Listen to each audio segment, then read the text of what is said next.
أعوذ بالله من الشيطان الرجيم. بسم الله الرحمن الرحيم. أرأيت الذي يكذب بالدين فذلك الذي يدع اليتيم ولا يحض على طعام المسكين فويل للمصلين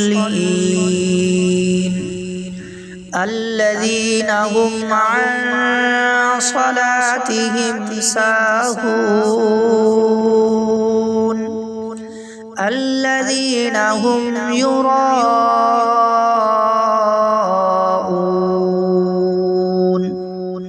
ويمنعون الماعون. صدق الله العظيم.